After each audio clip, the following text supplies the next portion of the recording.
justiça da sorte que lhe tomou a vista interior.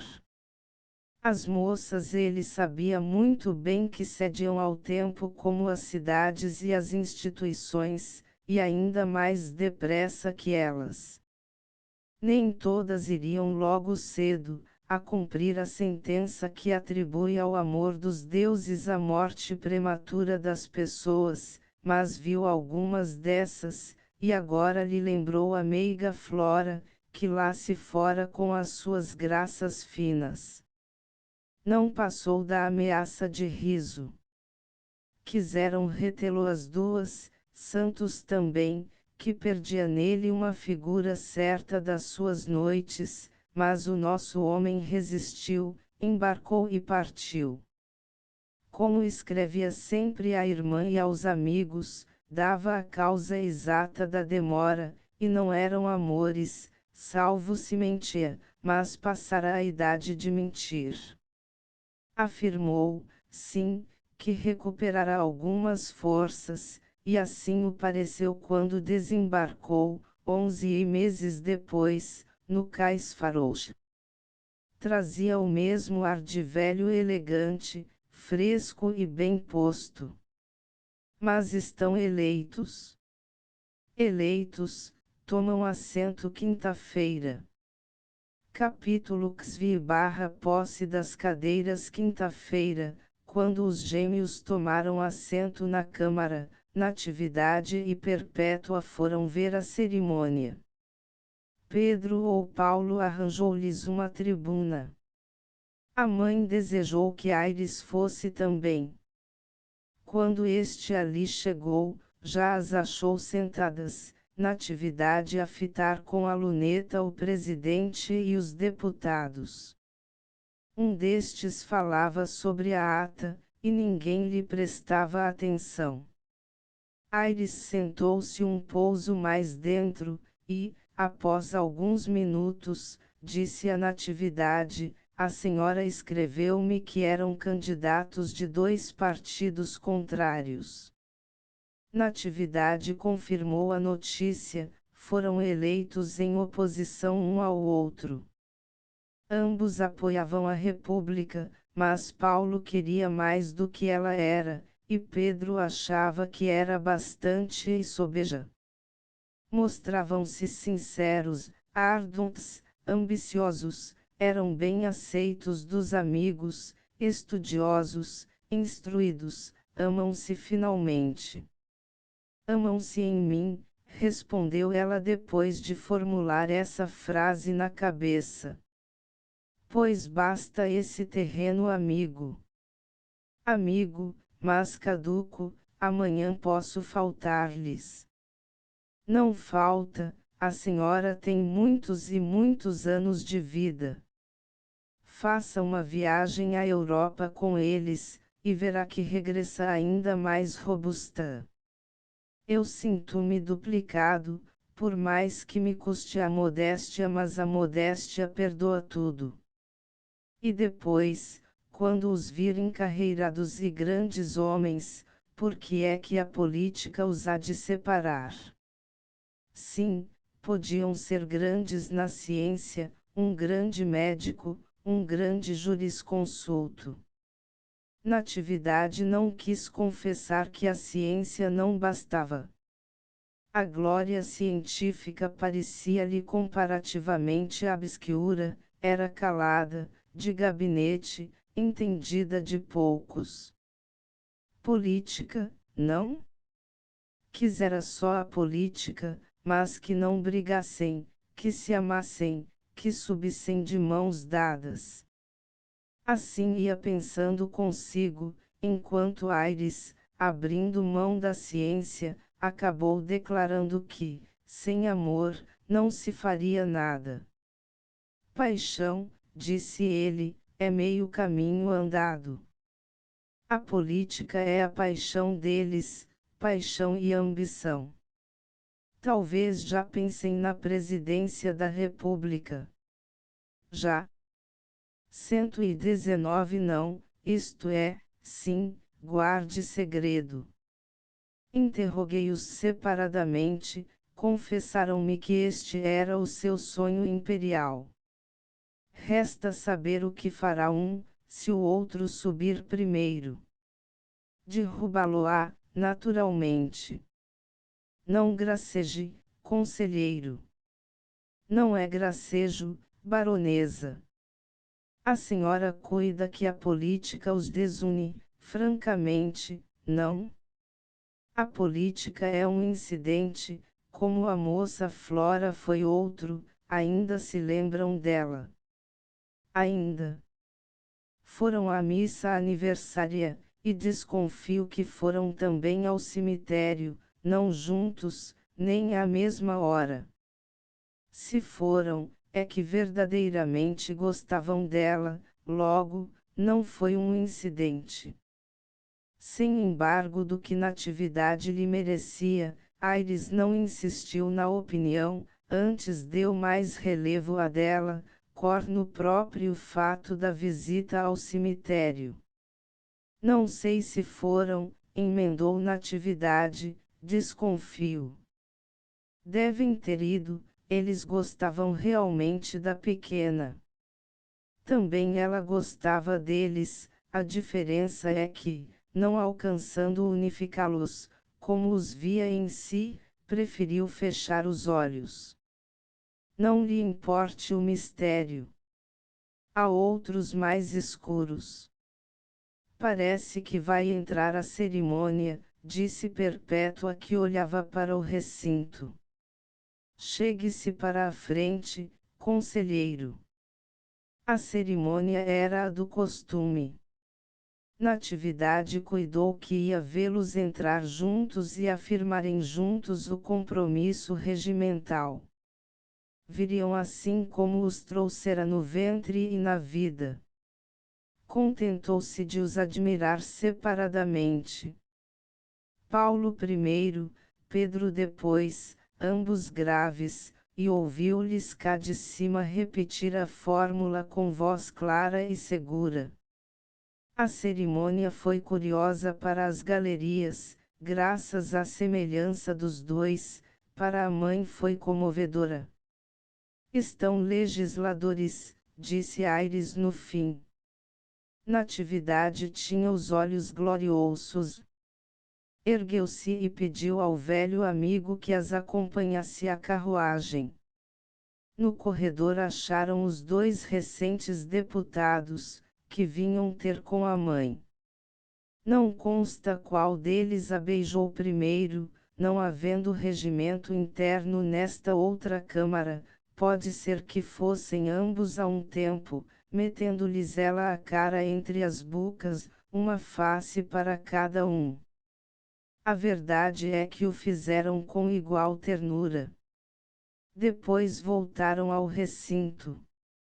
Capítulo XV/Coisas passadas, coisas futuras. Indo a entrar na carruagem, Natividade deu com a igreja de S. José, ao lado, e um pedaço do morro do castelo, à distância. Estacou. Que é? Perguntou Aires. Nada, respondeu ela entrando e estendendo-lhe a mão. Até logo. Até logo. A vista da igreja e do morro despertou nela todas as cenas e palavras que lá ficaram transcritas nos 2 ou 3 primeiros capítulos. Não esqueceste que foi ao pé da igreja, entre esta e a câmara, que o Coupe esperou então por ela e pela irmã. Você lembrasse, Perpétua? Disse Natividade, quando o carro começou a andar. De quê? Não se lembra que foi ali que ficou o carro, quando fomos à cabocla do castelo? Perpétua lembrava-se. Natividade advertiu que devia ser ali perto a ladeira por onde subiram com dificuldade e curiosidade, até a casa da cabocla, no meio da outra gente, que descia ou subia também. A casa era à direita, tinha a escada de pedra. 120 Descansa, amigo, não repito as páginas. Ela é que não podia deixar de as evocar, nem impedir que viessem de si mesmas. Tudo reaparecia com a frescura antiga. Não esquecerá a figurinha da cabocla, quando o pai a fez entrar na sala. Entra, Bárbara. A ideia de estar agora madura e longe, restituída ao estado, que deixou província, rica onde nasceu pobre, não acudiu à nossa amiga. Não, toda ela voltou àquela manhã de 1871. A caboclinha era esta mesma criatura leve e breve, com os cabelos atados no alto da cabeça, olhando, falando, dançando. Coisas passadas. Quando a carruagem ia a dobrar a praia de Santa Luzia, ladeando a Santa Casa, Natividade teve ideia, mas só ideia, de voltar e ir ter a ladeira do castelo, subir por ela, a ver se achava a adivinha no mesmo lugar. Contar-lhe-ia que os 2 meninos de mama, que ela predisse seriam grandes, eram já deputados e acabavam de tomar assento na Câmara. Quando cumpririam eles o seu destino? Viveria o tempo de os ver grandes homens, ainda que muito velha. A presidência da República não podia ser para 2, mas um teria a vice-presidência, e se este a achasse pouco, trocariam mais tarde os cargos. Nem faltavam grandezas. Ainda se lembrava das palavras que ouviu a cabocla, quando lhe perguntou pela espécie de grandeza que caberia aos filhos. Coisas futuras. Respondeu a Pítia do Norte, com tal voz que nunca lhe esqueceu. Agora mesmo parece-lhe que a ouve, mas é ilusão. Quando muito, são as rodas do carro que vão rolando e as patas dos cavalos que batem. Coisas futuras. Coisas futuras. Capítulo X/ que anuncia os seguintes: todas as histórias, se as cortam em fatias, acabam com um capítulo último e outro penúltimo, mas nenhum autor os confessa tais. Todos preferem dar-lhes um título próprio. Eu adoto o método oposto, escrevo no alto de cada um dos capítulos seguintes os seus nomes de remate, e, sem dizer a matéria particular de nenhum, indico o quilômetro em que estamos da linha. Isto supondo que a história seja um trem de ferro. A minha não é propriamente isso. Poderia ser uma canoa, se lhe tivesse posto águas e ventos, mas tu viste que só andamos por terra, a pé ou de carro, e mais cuidosos da gente que do chão. Não é trem nem barco, é uma história simples, acontecida e por acontecer, o que poderás ver nos 2 capítulos que faltam e são curtos. Capítulo CXX/penúltimo. Este é ainda um óbito. Já lá ficou defunta a jovem Flora, aqui vai morta a velha Natividade. Chamo-lhe velha, porque li a certidão de batismo, mas, em verdade, nem os filhos deputados, nem os cabelos brancos davam a esta senhora o aspecto correspondente à idade. A elegância, que era o seu 6º sentido, enganava os tempos de tal maneira que ela conservava, não digo a frescura, mas a graça antiga. Não morreu sem ter uma conferência particular com os 2 filhos, tão particular, que nem o marido assistiu a ela. Também não instou por isso. Verdade, verdade, Santos andava a chorar pelos cantos, mal poderia reter as lágrimas, se ouvisse a mulher fazer aos filhos os seus finais pedidos. Porquanto, os médicos já a haviam desenganado. Se eu não visse nesses oficiais da saúde os escrutadores da vida e da morte, podia torcer a pena, e, contra a predição científica, fazer escapar Natividade. Cometeria uma ação fácil e reles, além de mentirosa. Não, senhor, ela morreu sem falta, poucas semanas depois daquela sessão da Câmara. Morreu de tifo. 121. Tão secreta foi a conferência dela e dos filhos que estes não quiseram contá-la a ninguém, salvo ao conselheiro Aires, que a adivinhou em parte. Paulo e Pedro confessaram a outra parte, pedindo-lhe silêncio. Não juraram calar. Positivamente, não, disse um. Juramos só o que ela nos pediu, explicou o outro. Pois então podem contá-lo a mim. Eu serei discreto como um túmulo. Aires sabia que os túmulos não são discretos. Se não dizem nada, é porque diriam sempre a mesma história, daí a fama de discrição. Não é virtude, é falta de novidade.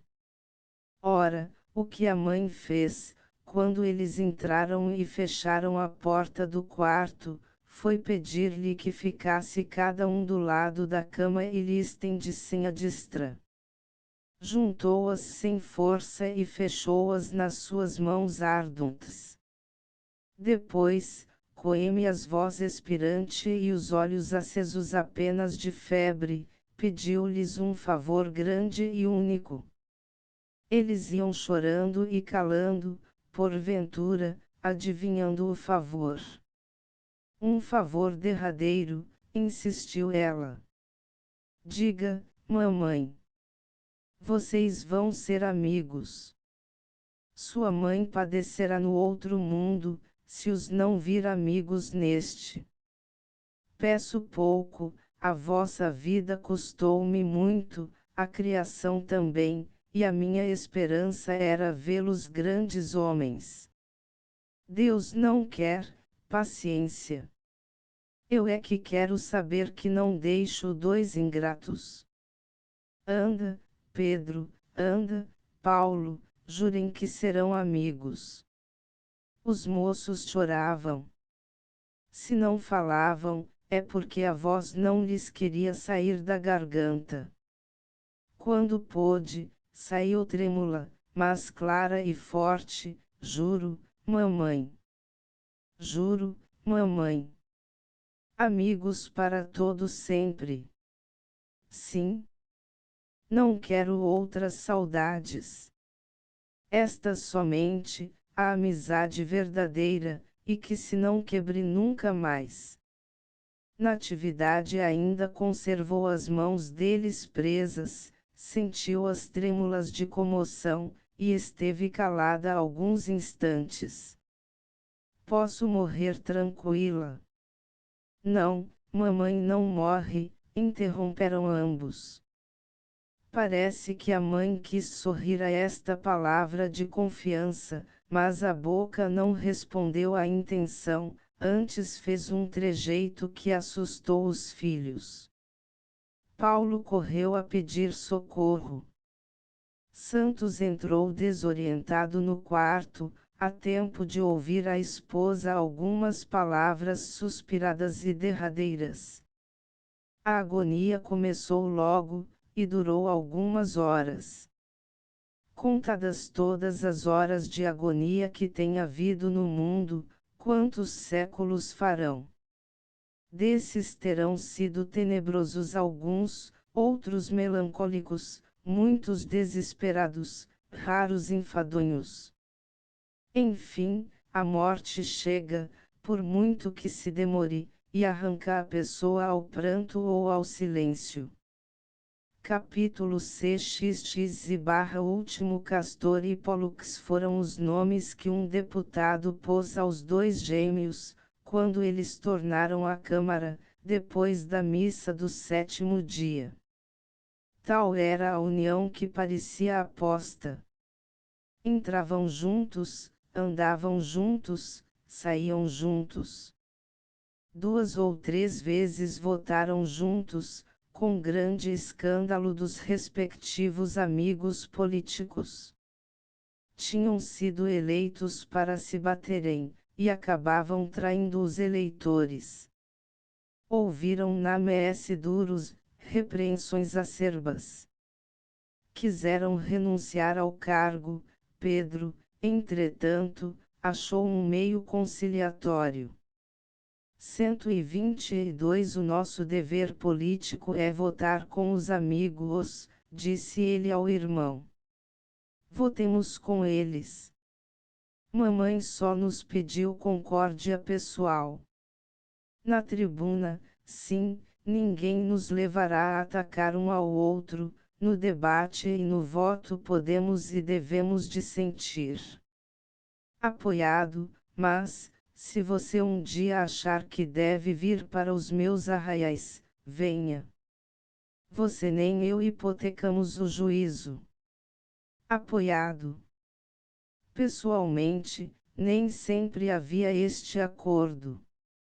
Os contrastes não eram raros, nem os ímpetos, mas a lembrança da mãe estava tão fresca, a morte tão próxima, que eles sopitavam qualquer movimento, por mais que lhes custasse, e viviam unidos.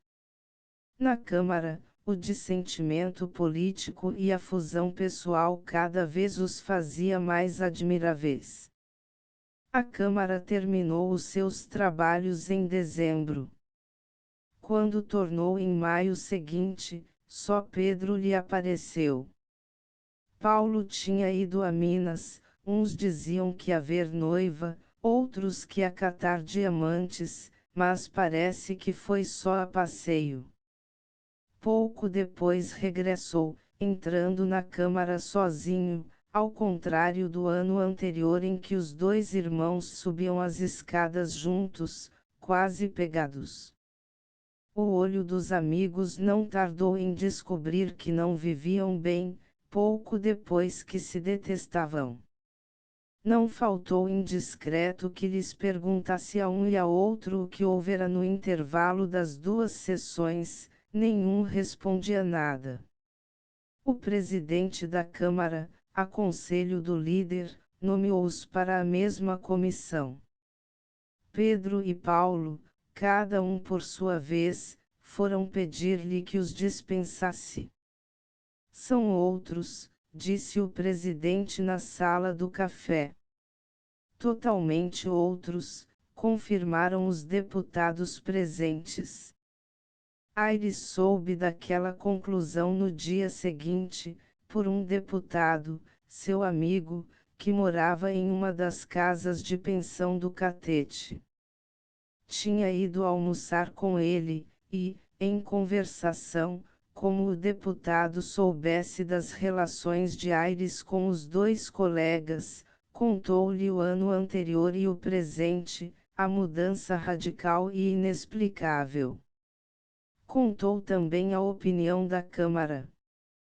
Nada era novidade para o conselheiro, que assistira à ligação e desligação dos dois gêmeos. Enquanto o outro falava, ele ia remontando os tempos e a vida deles, recompondo as lutas, os contrastes, a aversão recíproca, apenas disfarçada, apenas interrompida por algum motivo mais forte, mas persistente no sangue, como necessidade virtual. Não lhe esqueceram os pedidos da mãe, nem a ambição desta em os ver grandes homens. O Senhor que se dá com eles, diga-me o que é que os fez mudar, concluiu o amigo. Mudar? Não mudaram nada, são os mesmos. Os mesmos. Sim, são os mesmos. Não é possível. Tinham acabado o almoço. O deputado subiu ao quarto para se compor de todo. Aires foi esperá-lo à porta da rua. Quando o deputado desceu, vinha com um achado nos olhos. Ora, espere, não será. Quem sabe se não será a herança da mãe que os mudou. Pode ter sido a herança, questões de inventário. Aires sabia que não era a herança, mas não quis repetir que eles eram os mesmos, desde o útero. Preferiu aceitar a hipótese, para evitar debate, e saiu apalpando a botoeira, onde viçava a mesma flor eterna.